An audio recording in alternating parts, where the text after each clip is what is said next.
Chez Bissou Télévision, chaîne Oyo Kokani na yo. Lorsque tu entres dans la présence de Dieu, au présenter projet na yo, au présenter Batuni Olingo Tambolana Bango, lui il est capable de te révéler la face cachée de la personne que tu veux t'engager. En avant, ce qui est Cambrosa, les Simba, oui ou non. C'est ça l'assurance chez notre Dieu. C'est très important pour éviter Makambo et Komeli, Maman la Bichon. Ba yo kaka te le roi ba spectateur mais ba pratiquer pe yango on nzamba zo senga biso. Maintenant le problème ici que Zayo on a uti koloba ba berger ne faut ba landela ba paté na bango. Ba yo kaka te le roi ba spectateur mais ba pratiquer pe yango on nzamba zo senga biso. Maintenant le problème ici que Zayo on a uti koloba ba berger ne faut ba landela ba paté na bango. Oliaka pananga maladi no butu ngai eyinde indate ngai na bombi yo tandis que bate be bazola na ba wenze mais yo so mbule zo beta ozala mo chambre na yo ale lobby okende kozongisela ngai oyo ndekonde to mona sali maman na biso, c'est être méchant. Bah comment publier na ba photo ndenge ba bando kende na banzela mai ba tozo ko publier et belé puis si vous regardez c'est comme si il y avait l'intimité. C'est très important, tout ça, le rendez volontaire en Zambé. Avant que tu aies so pembeni na yo, il faut le coup na volontaire en Zambé. Parce que ça porter le sentiment parce que yo qui parole mora bimisa qui le vrai personne là on a inazala naï. Dieu va te dire s'il est bon, il te dira qu'il est bon. S'il est mauvais, il te dira aussi que la personne est mauvaise. Bon, on a lundi, hein, to l'axingai, esprit. Quand je vais dire des choses, esprit est au côté de la moko la moko. Là, il y a que esprit c'est azaraka chamoto. Azarali banda te poko tarabimaka. L'Esprit Saint, c'est l'esprit de vérité. L'Esprit Saint, ce n'est pas l'esprit de désordre. Oyo batu bako bamba na loko la ba chrétien ya Thessalonique. Loko la bambinzo. Bazo ayeba koche na motema pona moto banda siko kotambola lolenge nzambe alingi. Ba pierre baté ya batu bamba batu na bandenga désordre wana te. En tout cas, arrêtez de blaguer avec tes, ce n'est pas gentil. Mais ce n'est pas bien tous ces spectacles là où il est les grands avec les gens qui tout est à parole. Qui a dit que orphelin akoye babongo na kosepela te na mois oya décembre? Tin bokosi bozali bongo motema mabe. Tala Fondation Vida oyo ezali bongo dirigé na engame mwasi atona mayele pebwanya na bolingo ya bomama kati na ye babengi ye bongo Emily Seti Mainga mwasi nzambe mwana ya Canada ya tongo balancer bongo opération sunga orphelin na mois oya décembre et kosi la bongo le 20 décembre pour na koyeba bongo na ko récolter ba contribution na bino nyonso soki olingi otinda lisungi na yo. Le lot na banda qu'on a bino ko frapper pour na koluka aide. Donc tu as besoin de soutien na bino avec $1 tu peux sauver une vie. Alors en plus de cela tu as besoin de soutien na bino bilamba, chaussures, bajouer. Donc ceux qui besoin nango bo hésiter ko contacter ngaite na numéro na ngai ezali 647 533 43 10. Soki ya solo ozalaka na motema ya bomoto sala lokola mama Emily Seti Mainga mwana ya Canada ya tongo na $1 na yo ya pamba okoki kosunga mwana ayeba pe na kobika. Fondation Vida ya solo olakisi ya solo ete bolingo ya bonzambe ezali kati na bino pe Emily Seti Mainga ozali penda solo moto nzambe ndenge bazali kobenga yo. Pour coller l'utile à l'agréable awa na Kinshasa délégation moko ya Fondation Vida bakitaki bongo na commune ya Kisenso na orphelinat la Miséricorde. Bozali ebele bokota l'émission de partout na pesi bino mbote. Mbote bala nyonso ya chez Biso TV. Oui malamu na mission na bino réponse à nos questions. Yande ko napesi moyini nanga mbote, moyini bonjour, moyini nanga bonsoir.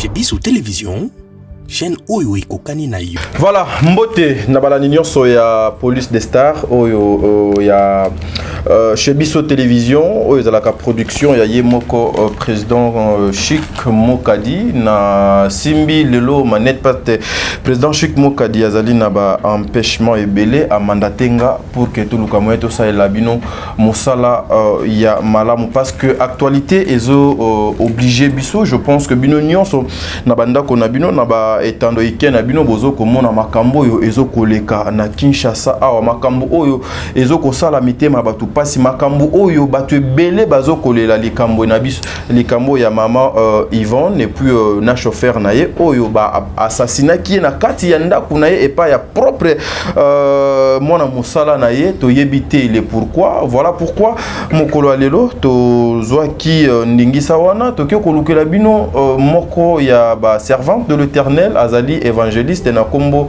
ya Valdoje to lukamoeto panza nteketo kabola makanisi parce que mama na biso oyo autaki kotika biso azalaki pe moko ya baye basalelaka nzambe côté kuna na ministère ya combat spirituel oyo ya mama na biso akenda atika biso ye na mobali ne. Voilà, avant de commencer cette émission, je dirais un grand merci na bandeko nyonso ba kozwa libaku ya kolanda émission oyo na fondation Vida, c'est comme ça Eli. Voilà, la fondation Vida, un grand merci à maman Zozo, la femme de papa Noé Mavakala Nzinga, maman Déborah Lubanda, Kilo mère à Calgary, Visons le camp d'Imabia Anselme Motona Yambo, pièce contre pièce, c'est-à-dire maman Miv Kilolo, la grande dame depuis quelque part. Merci beaucoup pour notre passage conseil Nabino. Ce que tu loba.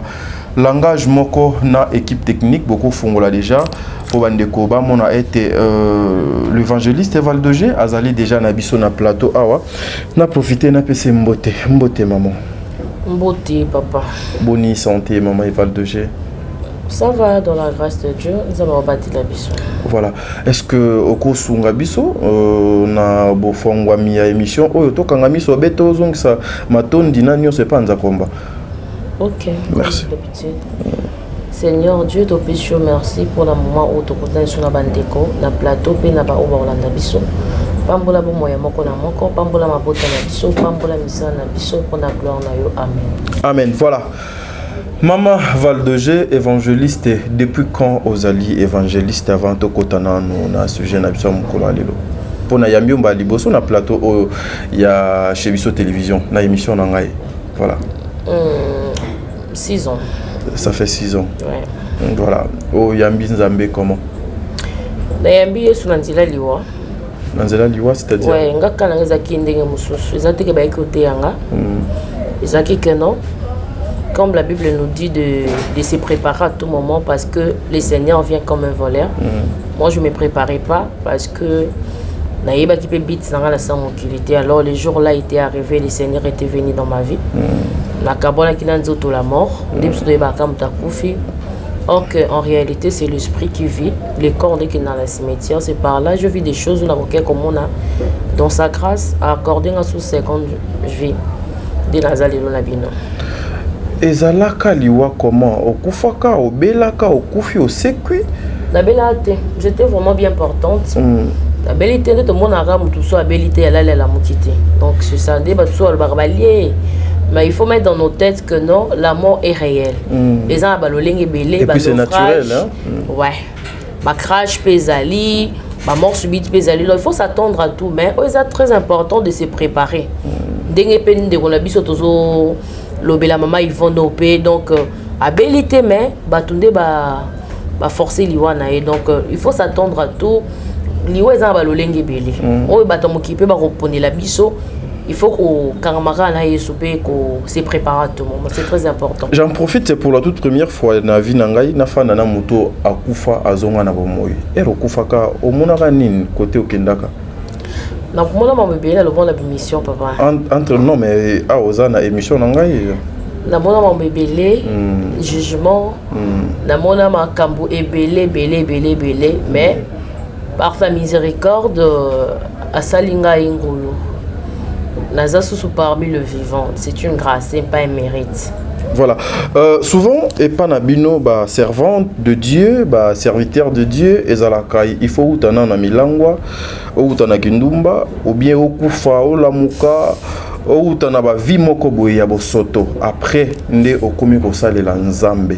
Aujourd'hui, et comme loko la monnaie courant moko boye, tozo komona na ba etando eke na biso na ba réseaux sociaux, makamona ezo kolobama et puis ezo ko salema trop. Analyse nini yo koki ko sala loko la yo zali évangéliste batu oyo bazali censé ya kokende ko gagner ba am. Nzamba yaka pona basumoki. Si tu as même la Bible, bateau, Nzambe penza prépara bango pour na côte ça bon champ de bataille. Bateau na bazalaka le passé là bango c'était bizarre. Okay. Alors nous pouvons pas en profiter parce que comme Dieu utilisait les gens bizarres, les lopé to lo baka que non pour na bateau changa kanga pe fona na témoignage moi makasi pour que ça que na ningisa mokili non. Ngala boya ka témoignage à batouté mais c'est la fin qui justifie. Ngala sala o Nzambe asala ngangolo na loba pona ko réveiller sous mémoire à bateau baye bakena sa mokili yo toza na batoza ba passager un jour viendra au te rendre ba compte na et pas ya moto atinda biso, c'est très important, c'est un peu ça. Voilà, merci beaucoup Bandeko Balandi ya chez Biso Télévision. Boyende tozo kende malembe na émission na biso to solo lana Moumbu Nankolo évangéliste Valdoge tout autour na épée ba réalité ezali ebele makamo ezali mo ebele. Je pense que le lot ko lukama to solo ngona yé lokola to kutani na yé awa mais to ko lukama to partager lelo o tali connaissance biblique na souci ya kosunga bino to betana lisolo ya maman Yvonne Oyo Aouti Kotika Biso ya cela une semaine passée Oyo babomiye et pas ya chauffeur na yé moko mwana ya musala na yé yo lokola moko ya basali instrument de l'Éternel réaction na yo ekoki kozala nini parce que l'église nous partons pour aller prier, nous partons pour aller chercher la face de Dieu mais na kati ya église il y a aussi certaines personnes qui viennent pour na koluka banzela o bakoki ko sala pona ko détruire bande ko misusu yo koki ko sala analyse nini nanu na makambo nyonso e wuti ko lekela o ekomeli mama na biso Yvonne. Il faut to tchala mito na biso na église to kendara ba pasteur nyonso te bazara ya Nzambe ba toto kutana na bango comme ba fidèle bango nyonso te bazaka bana Nzambe. OK. Tant aux autres qui m'a pas problème dans ma famille na biso parce que le bateau on préféré basa na bango nazoya wana ouais basa à la côté de membres des églises parce que ils préfèrent l'église parce que là-bas il y a la spiritualité et puis on cite le nom de Jésus à tout moment. Okay. Jésus est Seigneur, Jésus il est comme ça, Jésus tu vois yango et atiraka mutu envers une autre personne. Na komona ye aza na présence en Nzambe lolenga lobaka langue yango esala kaite mutaza la porter peut-être na ba sentiment to na ba émotion tant tozo ki mama bota na biso photo yeba ke diable aza rusé aza na ba moyen tout oya tika biso talandela biso na ba église na ba to pe bana ba mission ana mission penza kota na église pas de tout via mutu boye parce que eloko wana nde siko bible lobi na biso na Colossiens 3:17 je vais lire la parole de Dieu. Et crois que vous fassiez en parole ou en œuvre, faites tout au nom du Seigneur Jésus. C'est-à-dire, lorsque tu entres dans la présence de Dieu, au présenter projet nayo, au présenter batuni au lingo tambolana bango, lui il est capable de te révéler la face cachée de la personne que tu veux t'engager. Dans mariage, ton affaire, et puis il te dira en avance ce qu'il kamrosa les simba, oui ou non.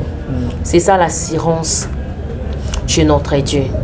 C'est très important pour éviter makambo et komeli mama la bichon. Vous comprenez? C'est un peu ça. Voilà, aux alliés évangélistes, l'église est alliée liée, il y a repos, il y a rencontre ou bien pour aller glorifier l'Éternel. Église ezali esika oyo to sanganaka. Moko mibale misato yazali kati na biso. Tu vois, parfois lorsque on ne scelle, c'est difficile pour prier, hein. Il y a de fatigue, mais lorsqu'on est avec des gens, et puis ça rend force. Elle aura la cogne pour na ebelisa biloko, il faut moi oche moi 3 4 5 au peli si ozo mona kenju e kotoko. Mais so koni moko au mona ke biloko ebelate. Donc c'est si ka oyo penza l'air to kokota na présence en Nzambe ndenge yemoko le but que non nazali kati na bino na Matthieu 18 ou 20. Et c'est si ka oyo to kenda ko invoquer Nzambe. Tokende kwa invoquer za te Nzambe vanda kuna no ngai na yo de toza église. To sangani pisika to kenda osambeleza ensemble de sang. Biso ba sang to sangani na kombo tata le ya se manifester par rapport à sujet à moko na moko. Voilà, aujourd'hui l'hypocrisie, il faut qu'on se le dise, fandi beaucoup plus na église et puis et pas na bino ba panzi sango ba e bozo côté ya biso ba e bozo ko sala ete biso to longwa na banzela o mabe toza nango to luka moyen to landa Yesu. Mais depuis un certain moment to ça la constat c'est comme si c'est que bino bolobaka na obo pratika ka ezalaka et loko moko te ndaki ça maman na biso Yvonne auti ko kufa ba version ezobima ebele on nous a même appris que chauffeur na yewana azali mokope ya ba kambikuna na église wana et puis les mêmes chauffeurs ba rumeur ezali moi ebele te akoma ki pe chéri na ye les mêmes chauffeurs makambo ebele pendant que je vis des vidéos ndenge maman la pauvre Yvonne comment est-ce qu'elle servait Dieu okoki ko répondre nini na ba attente ya bandeko o ba komi ko perdre espoir na tamboleli na bino ya mabe. Bon, ce que je peux dire les gens avec l'église faut ba kambi ba visionnaire ba mekano kolongola sentiment na ba émotion ba meka ko sala musala na ndinga Saint-Esprit ndinga zo souffler bango. OK. Le lieu comique église est comme le coup la poubelle. Ouais. On tout ça sali mabe aza ba problème na ye abi que l'église va rejeter ngate. Mais si na kena communauté moko boye ba obengana nga par rapport à identité nanga. Alors en église le roi yeso yaka pona ba sumuki tika na s'intégrer nanga na kozala le bienvenu à partir de là na ko refaire pe vie nanga mususu na ko gagner pe confiance à batubele na ko ki pe ko sala makambo autrement. Maintenant quant à nous le visionnaire de pasteur que nous sommes tous en obligation ya koyeba ba pate moko moko. Et ça caractère que non tous en église tous en 1 million de membres. Oui, ba pate moko moko ndenge nini so tous en église et on a le bit. Et ça caractère que sentiment na 1 million de membres na kati église oyeka côté ya amen ba sisi ba ke ya bupia non. Et ça musala otondimi to sala. Il faut prendre le temps parce que à chaque culte tous en un système il y a côté les misabatu ya sika. Banal ba elelo batu batele maka beaucoup tana bato baza chargé yo mo pe pasteur kotika kaka te tata oyo cha chargé pour ba yamba bato yo za mo bateli mpate zo ka pe ton na bato ba yaki sika nde bosona bongo lelo peut-être qu'il ndenge RDG ki ba zonga susu ata jour moko boye ba kutana pe na ngai ozo attend ya kosola na moko na mo c'est très important. Ya kolande la pate moko na moko tokoza la kaka te lokolo ye lelo wi okomi membre ya église na biso sangana na biso sika na yo bona boy oyebi identité spirituelle ya mutu wana te okokota bakuluna okokota na ba criminel. Tu vois après l'air li kame ko salama mabe ko zonga l'église dem ta kolata ngambo ta ko église wana boy na boy. Parce que eza eloko biso ba visionnaire to sara nini to bosanaka. L'air oza ko injecter parole de Dieu. Parole wana ezali eza mutazo yoka. Et si kazo yoka parole zo ba oui, parole o ezo consoler. Parole o ezo pangusa ba passe nanga. Parole o ezo guérir nga. Et lo oni na kosala Apocalypse 3:20. Voici je me tiens à la porte, si quelqu'un attend ma voix et ouvre la porte, moi je vais entrer. Donc la parole est télémi liboso motema. Na église na vandi nazo yoka parole. L'air est tout tingai nabi oui, parole o eza Jésus. Yenda ko sauver nga ko memanga la vérité. Na fongwele motema pa a continue kati. De komona par là na komi ko agir selon l'Esprit Saint. Ba pasteur ebele ba ndimi belé na ba fongwela Yesu motema. Ti ngozo mona ba crime o ezo sala ma par-ci par là. Moto a fongoli Yesu motema kotisi Yesu na motema na mon frère. Pono sala mabe e kozala likambo. biso oui d'accord batenge na sumu karaté to sumaka na ba acte na ba pensée mais na ba action te parce que l'Esprit Saint habite en nous na cause on a réagir le kamobe la yoka ki baloba ki sionga na ko silika na ngai pas la biso ba benga ngambo kopal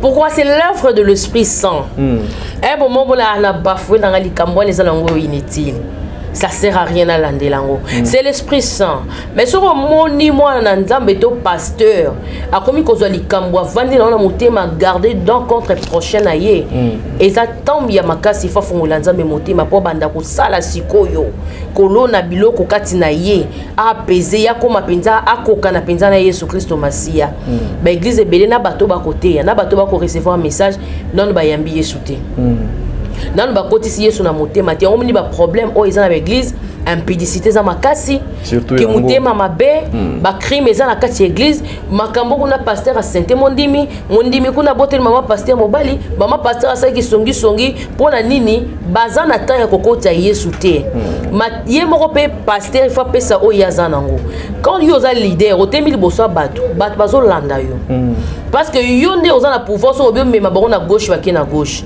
so obio mema bango na droite ba na droite parce que bazo yoka yo mais bato na bazo yoka komona bomba kisengi te c'est le moment de profiter ya kokoti c'est loko moko boy comme ma changement na vie ya moko na moko yo koyoka message au romona que ensemble na biso ko sala nini e ko kende liboso mais tandis que ezana ba msuba ya na bango commerce misuba ya na bango moto mutazana intérêt na ye car na tei na tali panier na le reste là je m'en fous mais na zoti ko zo continuer na même logique wana yo zali évangéliste parce que le lot tozali na évangéliste na plateau on doit en profiter quand même effort nini bozo ko sala pour na ko monete lokola boyebi ki il y a des bavures il y a tellement trop de bazar effort nini bozo ko sala pour que ya ko luka moyen liloba na nzambe bobo luka même bo imposer yango na makasi et pas ya bande konabino oyo lelo bazo ko assumer ba responsabilité na bangote bazo ko tambola toujours na hypocrisie c'est ce que je dis ngai maman Valdoger naza visionnaire et ensemble Dieu a fait ensemble lolenge tokumba maka na makasio na badon nzamba pesi ngai pe makasio acheka tsangala na kotele ma papa na ba maman na bana ba koyoka je peux pas abuser qu'est-ce que je veux faire il faut na senga Saint-Esprit asunganga ona ko communiquer bango ekota bango en fait que ba salelango ba yoka ka te le ba spectateur mais ba pratiquer pe yango on nzamba zo senga biso maintenant le problème ici que zayo on a uti koloba ba berger ndefo balandela ba pate na bango balandela rampate na ye moko o nga na saka yango wana nalandela ka ba pate na ngai moko moi je suis ouverte je parle avec tous les gens au baya ko participer na kids na biso ils ont mis sur la landela bango na à partir à téléphone azana problème te ko sala beauté ko zongi sa beauté parce que biso toza ba lakise soki biso tozo kende lokola to lakisa bango ke toza na tina na bango te to saka makambo ezana intérêt na biso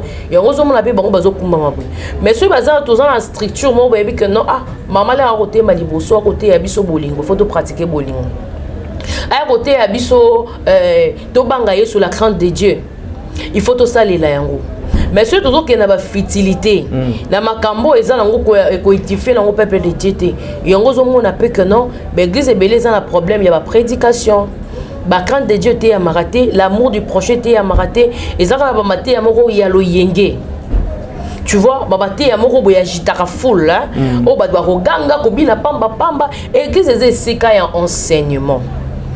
Quand tu te mets debout devant les gens, enseigner les gens, il faut comprendre. C'est comme l'école.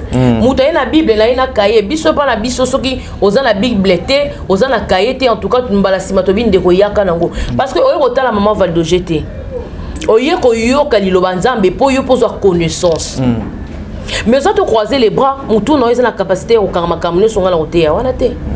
Il faut le comprendre c'est le problème à maté oyo même ce problème na ko solution na lité ya oyo tozo ra solution na prophétie ta tozo ra solution na ba ko bamba batu ba kasaka te mais la parole ndé butoko ki ozo solution et apaiser nga pepe singa kimia par rapport à situation na côté là ki ndenge mususu ya na sisi pe ba kids la bimi ndenge nini ndenge mususu là c'est comme côté na bison de bataille. Voilà maman Valdoger parce que naza lisusu na parenthèse parenthèse moi to ko fongola ngo tout à l'heure mais tout si ça nan dossier o ya maman Yvonne Oyo o ezoko sala pasi to yebi ke na église na bino maloba ya nzambe atikeli biso bolingo nzambe atikeli biso bomoko nzambe atikeli biso tozala malamu mais pourquoi ekomaka après un temps il faut osa la confiance na ndeko na yo oyo bosamelaka na ye église moko au lieu ya osa la paix aussi confiance na muto yo na ye bobotami papa moko mama moko séparation wana ezalaka paix biblique et puis ce qui est biblique ezali na passage nini. Le choix est à répondre à mon choix. Chacun libre de faire son choix. Na mutunia linga tambola na ye, na mutunia linga confier va faire na ye. Soit te cause à la famille, soit te cause appeler la famille donc le Seigneur. Okay. Maintenant le problème à ne que dans la lobaki, il faut que zonga na liboso ya nzambe. Ko confier bankamulo nyonso po esimba to za bana nzambe parce que ba tumso na ba famille ba kimara ko fungola ba porte parce que famille a bio très bien ndenge au côté na famille ndenge zo kola ndo banjiko simba mbongo emsusu ezalaka na famille bancho bazanga kata banjiko fungola ba porte ko to côté $1 million ta ko to le ba côté $1,500 ba on préférer ba étranger parce que azana moins connaissance yaye wana nazolo ba beaucoup plus et pas ya ba chrétien au bino beauté ouais. Ado préféré les étrangers dans une église parce qu'ils ont moins connaissance de la famille naé ni ya vie naé et récemment pas si pour na fouiller moi ba porte pas qu'il ne retourne mais est-ce que ba famille na biso ba yebi biso na racine aux hommes na que même sur élévation na yo il y a comme ça concurrence na yo tandis que muto dans église azo mona op exemple maman moko ya kana yebi vie na yo tazo respecter yo muto la muto za na ye na choix parce que tout le monde appelle la famille to confier appelle la bande na biso propre ba sa biso mabe ezaka na église té maman a beau pour confier pelo comme roba monique moi nazo pelazo qui na mbongo maman la pas tué au poison et ça quand l'église pour dire que ma beza partout mais pour éviter ba désastre n'enge comme édition na biso il faut que zonga na je comprends ça nos passages en Colossiens 3:17 nyo soto ko sala il faut to memango liboso na nzambe parce que ya nzambe ayebi oyo nyo sezo sala na mokili ayebi penser ya moko na moko pe azana contrôle ya nyos leo yo ko se confier pa na ye akoya na te pas saloma be en retour ako préserver yo pe ako pesa yo connaissance à couper ça yo mailler les poses à précaution comment vivre avec les gens. Mais comment est-ce que la même Bible la même personne parce que nous tous là nous avons qu'un seul créateur au Azali Nzambe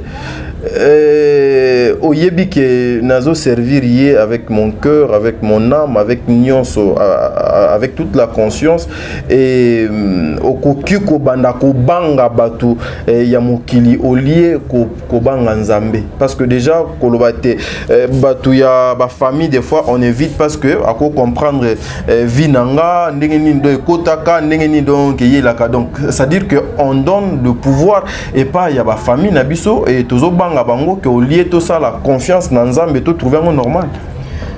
Non, est-ce que vous comprenez la réponse là? Non, j'ai pas bien compris. On moni que na bandé sous kotuna mutuna wana. Là tozo ya ipa ya Nzambe. On a confier ba problème na biso. Quel que soit mouton nous soit pembe nanga Nzamba banda ko révéler ngai kati na ye. Ya malamu to ya mabe. Maintenant à nous, il faut to yoka Nzambe parce que Nzambe a memara mutuna perdition ti. OK. Faut tout ça la volonté na yé tout le carapéto va volonté na ba vie na biso na nyonso tozo ça la volonté na yé likoloba nini et puis là il y a qu'on décider peto yoka et to mettre en gros en pratique parce que te bele ba na problème yo Nzambe ba te bele ba na problème ya ko zo ba directif ya Nzambe yango zo mona bazo ça la emporter mingi na ba sentiment na ba émotion to kuta na église to yebanité mutuna mutaou c'est pas n'importe quand on a monné le bac à langue pour quand on a monné qui a fait prophétie mais est-ce qu'il y a bien en profondeur mais Nzambe na biso na bana na ye a épargner biso ce qui m'a bezali a kosani na ko épargner ngala za na studio quand tu total na ba comment on appelle ça na ba statine de ba tchaki moi na moi zo interpréter on a avec la uniforme zo ko interpréter nzemo moko kitoko Nathalie on pas ndeko na la bi moi na zo imba kitoko mais ça numéro na ye là inga la salle les kibonzoto tu vois voilà. La salle la qui emporter la voix ya mona na mais la luka qui na salle la spiritualité na yeba kati ya mona wana et les qui na ngopa bilanga non la biete azan de ko soki ya ndeko ya camarade na ngata tchaki bona eleki papa na kota pe na ndao na ke lala na butu nzamba otalisanga mwana wana vie na ina kati aza ko interpréter pour attirer le gens mais aza mwana mabe mwana na soki ozaki ne pembeni tala ngaka memiso ngambu boina he na pambola nzambe na bi Seigneur merci bateau ya yo donc batindi émission non ya yebingate nga na sepe na zaka importer non, na voix moi na batindi émission na se ya moki oui mutu na mutu azala ba mission pour détruire yo mona ka que non ils vont faire très attention kozora mutu pour na voix te kozora mutu pour na beauté te nga zaka importer na voix na ye abi wow moi on ngaza trop jeune oyimba kitoko makasi boy OK pour na oyembela nzambe zaka voix te eza motema mutu azo bimisa pe test nini azo présenter liboso nzambe na pour na glorifier nzambe na ye ce qu'on nzamba yo ko bena mato ina buta bi omoni mono soko cheke pembe na ye alingaka ya kokitisa yo alingaka sala boy bangai ba utiliser bangai sabe na bika na pamboli nzambe la bengi ndeko na c'est tama na mona ki abilanga ah c'est ça notre Dieu d'autres fois aussi na TV na zotaka pasteur moi tiki si je sur le monde n'aimez pas le monde ni les choses qui sont dans le monde celui qui aime le monde est ennemi de Dieu na bi waouh bamati ya to luka yango mais to bossa que diable a risé ayaka pe na parole pour na emporter bato na sentiment na ndiko la na pasteur wana zaki vraiment emporter na message wana aloba ki pe ya makambo okikoloba papa na lukila zo numéro na ye numéro oui numéro ba check adresse à église na bino nga za reçu mutatei bien il faut na benga ina féliciter dans Zarabongo na zo pe numéro na bandi ko benga numéro elekate na vandi car des ans na nimbi na canapé nzamba yako la kisanga pasteur na mta misala mabi o comprendre ya la bete ko to batozela na bango bandi ko seka babitala mukili otomona makambo mais un pasteur sérieux lorsqu'il prêchait aux hommes que non il parlait de choses là je sais pas mais au besoin d'autres la liste moto na liste nzambe total rendenge moroté c'est très important na qui emporter la voix ya nzambe na bika Seigneur je te bénis parce que tu m'épargnes toujours dans le danger or que ceux qui nakutana kina ya laxinga ta makambo ngaki salama. Ok. Voilà, merci mesdames et messieurs, les abonnés de chez Bisso Télévision. Toujours continuer l'émission à Bisso Eli. Je pense que Oza derrière caméra, Bozo ko réaliser émission Oyo, Bolo était émission Oyo donc les Kamala Monandenge il y a Bonzambe. En tant qu'une maman, une femme mariée, est-ce qu'elle a les trois? Il y a Kozwa Mutumo Alibanda, Lokola Mona Musala, chauffeur. Mobile azalaka sur place te afandisi na ndako bofandi na ye bobimaka pe na ye okomisi lokola moko ya famille pendant 5 ans. Est-ce que une femme mariée a les droits de poser un acte pareil?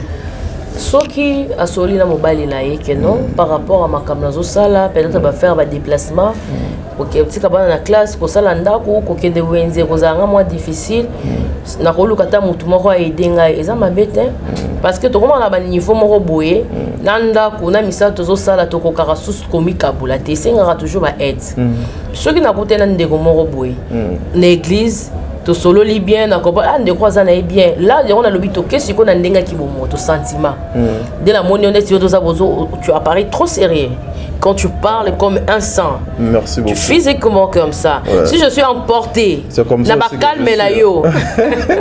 C'est comme ça aussi que je suis. OK. C'est la emporté ce qu'on va calmer la yo la vie. Ah waouh. Mon frère t'a dit vraiment en tout cas na rosenga nga pe na vandaka na ye lokwa nazala nga na ndako mo munene ayedaka nga lokwa yebi pe ko conduire akenda kotika nga na musala tiki pe bana na classe eza mabete ce que tout ni mobile na yeke bien d'accord pour aider yo eza mabete mais ce que yo nde muto nga na aider na zio ndeko na papa ko bomba mutu pendant 5 ans ou 6 ans mais pendant une année c'est pas facile hein oliaka palanga maladie no butu ngai eyinde indate ngai na bombi yo tandis que bate be bazola na ba wenze mais yo so ymbule zo beta ozala mo chambre na yo ale lobby okende kozongi selangai oyo ndeko nde to mona sali maman na biso c'est être méchant le cœur de l'homme est tellement méchant ngana aider yo nazana ba arrière pensée te nazape na mabete je te prends mon frère mais yo ba va et vient na ngai ba entrer sortir na nga mo ba mbongo na ba téléphone na sololaka yo commission ngoloko la haine. Il fallait zala yo pourquoi pas eza yo mais eke ko zala ngai mais pour na comme esika na koma ki wana na koma madame notre madame Yvonne o atiki biso oyebite parcours nanga oyebite le passé nanga ibe fort ni na sala ki pona ko mesika wana banzela ni na difficulté na leka ki pona ko mesika na pena que no matavion yo kende ko jalouser ngai au lieu luka yo pe otuna mama yo bandaki ni la obete li solo so na bandaki na pétrole exemple ah est-ce que ça maman ngapela na moni na zara fort na biloko boy est-ce que ko financer ngate ça li solo ah d'accord total année prochaine na oyeba on a obakisa pour ça nini au matin on parle toujours mais lorsque nous toyoki que no yo bomi mutu pona lopangu na ye mais je sais pas ce que au bomi mutu lopangu on peut besoin en voilà Toza Kawana, est-ce que c'est pas être moi imprudence moko boye ya ko sala ete ya kondima lelo ko fanisa mukolo bongo nanda kuna yo et puis un jeune garçon pe tozo mona mona ba photo na bango ezo ko bato ba comment publier na ba photo ndenge ba bando kene na banzela mai bato bazo ko publier et belé puis si vous regardez c'est comme si il y avait l'intimité entre maman na biso oda uto tika biso na criminel oyo ba uto kanga na IP crime kuna est-ce que bino moko batu boluka ko fongola ba porte te pour que diable bena do côté la binoti na sa tolo il aura le bac non nzambe na maranae ati a permettre que l'eau monte coma sans qu'à prévenir biso souvent l'homme dans une imprudence peut-être peu maman même nanzila bando to na ba vision to na ba prophète to ebité à constater qu'il y a biloko morbe même kana physiquement comme ça sous comportement mutenga solo mabe au remarquer pendant baton on a que non muto ozarane bonne on a une différence morbe mais tellement muto azara limité na intelligence y a on la ratotombara toujours victime il y a mabe nzambe ya laksara biso mais koyo kande voix nzambe zaka difficile mabe mo rezo linge sala manzambe mo na ko révéler yo obe ko lota ndoto comprendre ah sikolo ko lote mabe lobi ah mais tato na umene pendant 6 ans na loger na zo na problème té et zo saka ba mécanicien tu vois ndenge diable ambo ya rabiso to za remporter pe na ba distraction ba bilo moko ya bongo ko boko la mutu eza na mabete moi je dirais que ba tebele ba komi vraiment na ba komi obanga enga yango nga boena non na nyonso to ato boko lo mutu té problème est kaka problème est raté ka posa na mutu mais c'est très important tout ça la rendre volontaire nzambe avant que tcha mutu nyonso pembeni na yo il faut le coup tout na volontaire nzambe cause à la porter na sentiment parce que yoka ki parole mora bimisa ki parce que yoka ki azama yele makasi nde envier mayele wana non obi nzambe na sepe na mutu yo na miso nga ki bo mutu na moni ke to zane vision moko mais la lingi miso na yo bon nzambe et quand il sanga lisusu na kati ya profondeur pour na comprendre qui est réellement le vrai personne là on a inazala naï. Dieu va te dire s'il est bon, il te dira qu'il est bon. S'il est mauvais, il te dira aussi que la personne est mauvaise. Voilà. C'est un peu ça. Voilà, merci Bandeko Balandi ya Chebiso Télévision. Tozo luka tozo transition moko juste après transition o to luka moyen tozo nga poto continuer émission na biso mais nazo kotuna ndeko o ya criminel o bazo benga na kombo ya Diego. Ozu maman lupango. Ozu grâce ba peso chambre. Au futa kanda côté. Bazo futa yo. Likolo nango ozana makamusus oluki lisusu ozwa oya oleka le cœur de l'homme. Voilà, Eli, tous on a transition et puis on se retrouve tout justement après. Merci. Chez Bissou Télévision, chaîne Oyo Kokani na yo. Recevez.